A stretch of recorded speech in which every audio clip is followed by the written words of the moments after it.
Good morning, class. Good morning, Miss Adanya. Okay, class. May bago tayong estudyante. Kaka-enroll lang niya, kaya ngayon lang siya papasok.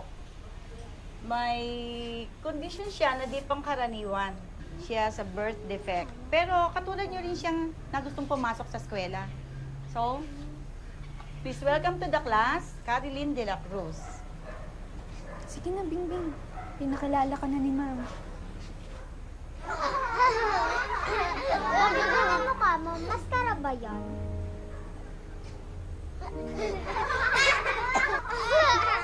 Silence, please! Mali ang ginagawa ninyo. Hindi nyo dapat pinagtatawanan yung taong may kondisyon na katulad ni Caroline. Dapat, tinutulungan nyo siya na makapag-adjust sa klase. Ha? Sige na, Bingbing. Aalis na ako, ha? Lalabas na ako. Hintay na lang kita. Sige, okay na siya. Ako na bahala sa kanya. Salamat. Okay, Caroline, magpakilala ka sa kanila. Ako po si Caroline de la Cruz. Bingbing na lang po ang itawag niyo sa akin. Huwag ka na na mukha mo. Bingbing, gusto mo bang sagutin yung tanong niya? Sabi ng nanay ko, pinaglihi daw niya ako sa balat ng kalabaw. Kaya meron akong balat ngayon sa mukha ng kalabaw. Sige, maupo ka na, please.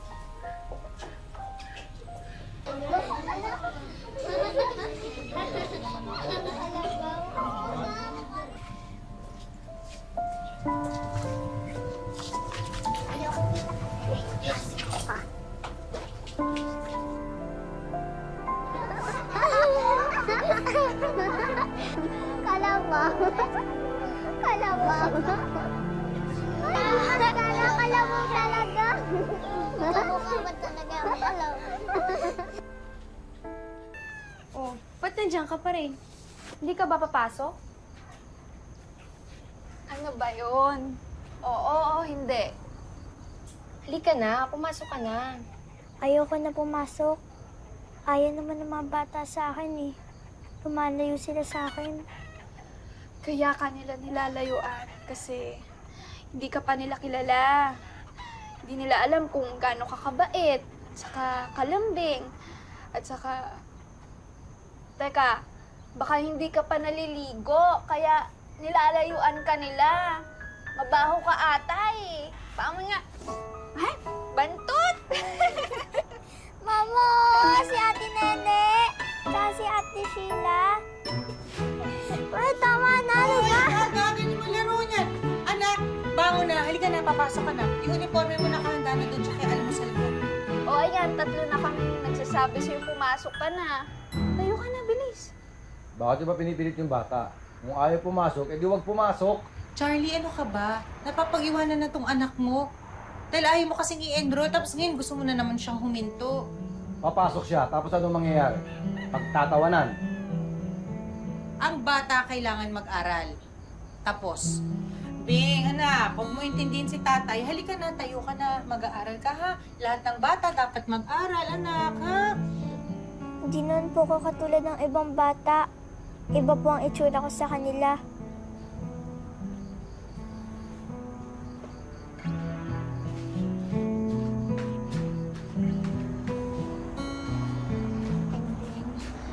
Iba lang ang itsura mo sa kanila. Pero bata ka pa rin katulad nila. Kailangan mong pumasok sa eskwela. Sige na, para kay ate. Para kay ate. Ay, ba't sa kanya lang? Paano naman ako pati kay mama? Para sa inyo na rin, ate. Sige na.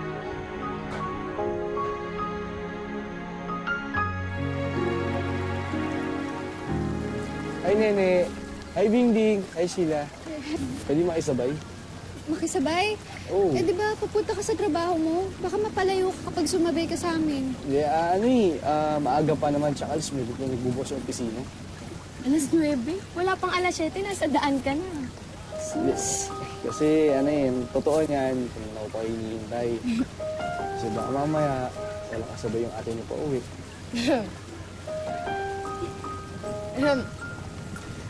Ate, mauna na siguro ako. Ikaw na bahala kay Bingbing, ah. Bingbing, ikaw bahala kay ate, ah. Jeff, Nini, ikaw na bahala, ah.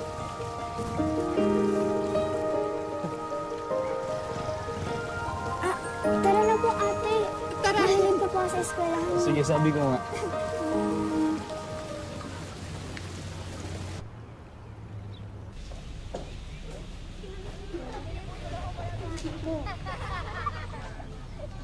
Ano yan? Di ba pinaglihi ka sa kalabaw, kaya binigyan ka namin ng damo para may recess ka? Ay, kawawa. Umiiyak ang batang kalabaw. Siguro nagugutom to eh. Kumain ka, o. Ito na pagkain, o. Kumain ka na. Di ba nagugutom ka kaya ka umiiyak? Sabi kumain ka eh. Tigil yan! Medyo ginagawa to, ha? Bakit nasasalbahin nyo? Ito pa tinutulong mga magulo nyo sa inyo? Sige, damputin niyo yung mga damo na yan. Dadaling ko ka sa principal's office. Bilisan nyo! Bing, okay ka lang? Dito ka muna, ha? Dadaling ko lang to sa principal's office. Sisiguraduhin ko mapaparusahan itong mga salbahin ito!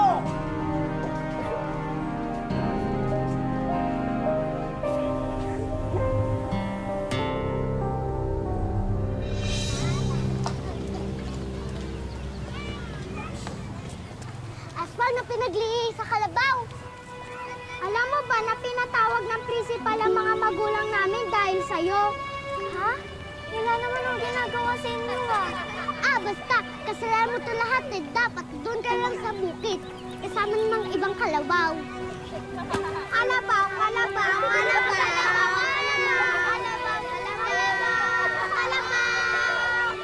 Hala, nakatakas yung kalabaw. Habulin na siya. Bilis, habulin nyo.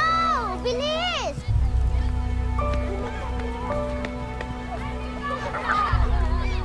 Bilis, hinali na. Ano naman ang ginagawa sa inyo, ah?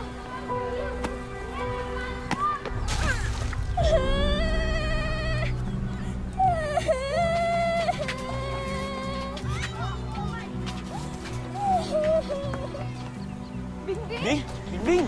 Bingbing, Diyos ko! Bingbing! Bingbing, okay ka lang? Okay ka na? Bingbing! Bingbing, okay ka lang?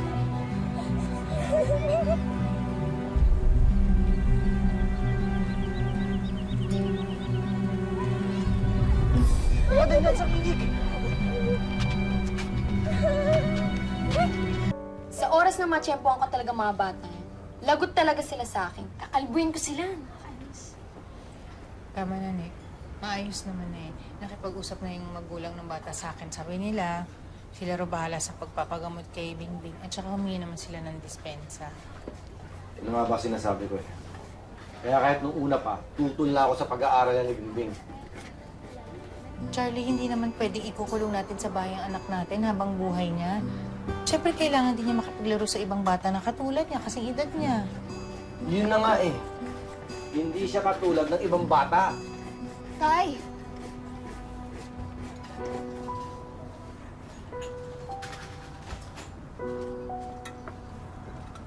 Sige po, mauna na din po ako. Salamat po. Salamat din sa'yo, Jeff. Mabuti na lang nandun ka kanina. Okay lang po, wala pong problema.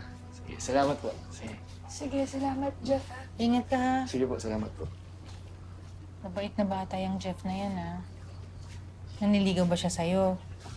Nako, kung yang si Jeff ay nanliligaw sa'yo o gustong mangligaw sa'yo, sabihin mo gawin niyang formal. Gusto ko akit siya ng ligaw dito sa bahay. Hindi yung ginagawa niyang dahilan si Bingbing na hinahatid sundo niya. Opo. At ikaw, Bingbing, isusumbong mo sa akin pagka magkasama yun si ate mo, ha? Tsaka si Jeff. Kwento ka sa akin. Pangako yan. Babantayan mo. Ikaw din.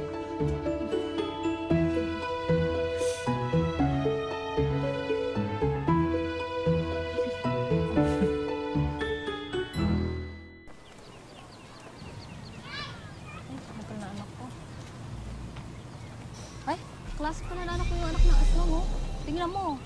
Oo nga. Asong talaga siya. Balat ng kalabaw. Rem, Doon siya pinaglihi sa balat ng kalabaw. ganon. Ay, naku, asong talaga. Nakakatakot. Oh. Hawakan yung mga anak niyo. Oh. Dali. Klase pala nila. Ano? May asong pa nga. Simo. Anak, dali. O, yung mga anak niyo, ingatan niyo.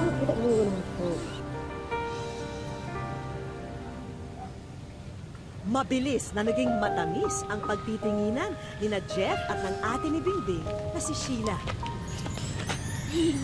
Tara na po. Si nanay, kanina, napasarap pinood niya ng TV. Nagluluto siya. Kalimutan niya yung sinabi na sunog. Tapos ate, alam mo, bumipwento ko sa'yo. Ganda-ganda. Blooming ka kanina eh, dahil lang kay Kuya Jeff eh. Kalabaw, kainin mo to. Kaya nga, total kalabaw ka naman eh. Oo nga, di ba? Kalabaw ka. Hoy, pigilan niyo yan, ha? Susubukan kayo sa teacher niyo. Kalabaw!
Oh, flowers mo.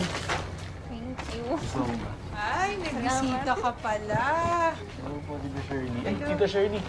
Para sa inyo. Sa akin? Opo. Naku, Jeff, nagabala ka pa. Paborito ko yan eh, pansit. Hinulaan ko lang yan, Tita. Magaling ka ha, dahil dyan, sige. Alam ko naman, makakit ka na ng liga. Plus points ba yan? Plus points. Ah, may sipin ka. Pag masarap to. Sige, pasok ko muna to. Sige po, Gawa ko Tita. rin kay merienda. Joke lang yun, siyempre. Pag mami kasi, isipin kagad tayo mga bata. Nag-effort ka talaga. Oo naman, para sa'yo. Walang pa pa. Wala, dyan lang nakita ko lang kasi sa tabi. Amuyin mo, baka mamaya hindi may... Oh, habang nagkakwentuhan kayo, mag-merienda muna kayo. Ay, thank you po. Thank you po, Nay. Sige, enjoy kayo dyan. Thank you. Kain ka na. Sige lang. Kahit talaga itong busog na. Malapit na tayo matapos. Ma, Ito pa na sila. Ayun, dyan. Ay, asan ang ate mo? Sheila, halika na. Nay, maganda ba yung suot ko? Maganda ka na, anak. Ang dami ng problemahin yan. Oo, halika na. Harapin na natin sila. Ako tuloy yung nininervyos. Bakit ate? Anong gagawin nila? Mamanhikan kasi sina Kuya Jeff. Mamamanhikan? Oo. Hihingi sila ng permiso kina tatay para magpaasal na sina ate. Magpakasal? Pasensya na kayo. Ay, naku, nagabala pa kayo. Salamat, salamat po. Pasok po kayo. Pasensya na kayo sa maliit namin bahay. Upo po kayo. Hello po. Magandang gabi. Kamusta naman po? Hindi naman po kayo syempre naligaw dahil kasama niyo si Jeff. Sandali lang po. Thank you po dito.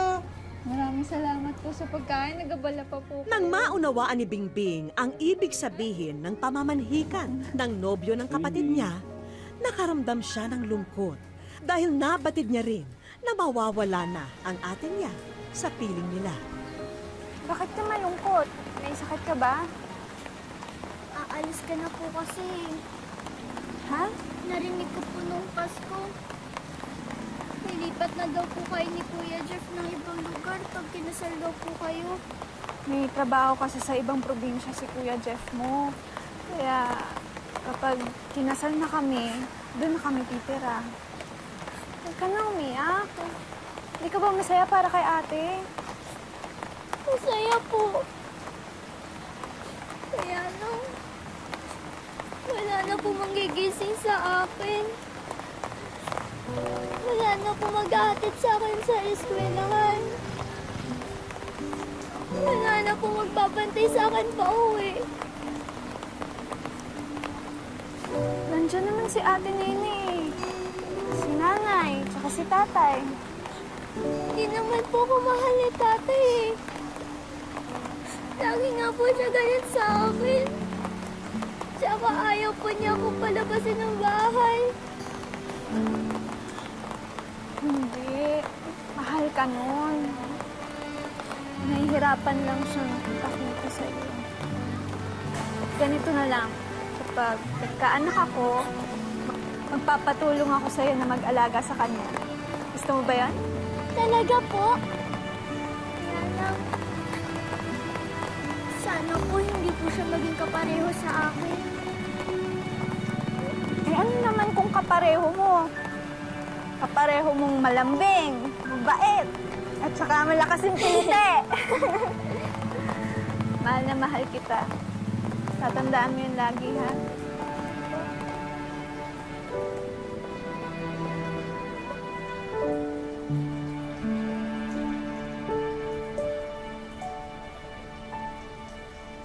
Makalipas ang 1 taon, ikinasal na si Sheila at nakaalis na sa kanilang bayan.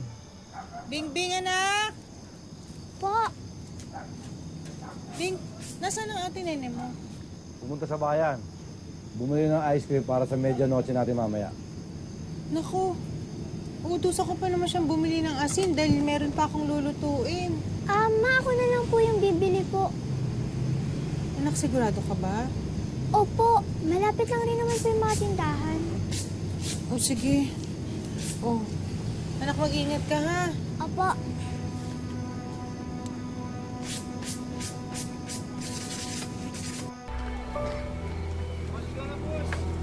Uy! Ay! Ay! Ay! Sandali lang. Ito yung aswang. Sino may tsura? Ay! Magpalit ka nga niya, dali na. Magpalit ka ng anyo. Magpalit ka ng anyo. Patingin, dali. Magiging kalabaw. Charlie! Charlie! Yung anak mo! Pinapaglaruan na lasing sa kanto! Si Bingbing! Ay! Pare mo! Napaka-OA mo! Tawag niya na ako! Aray!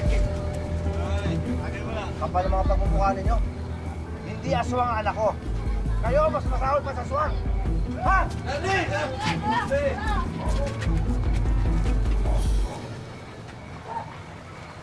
Yes ka lang? Sa unang pagkakataon, naramdaman ni Bingbing ang pagmamalasakit at pagmamahal ng ama.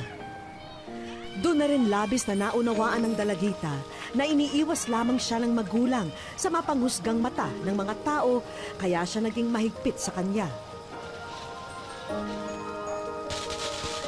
At sa pagbukas ng bagong taon, kasabay nito nagbukas ang mga mata ni Bingbing sa natatanging pagmamahal ng kanyang Papa Charlie.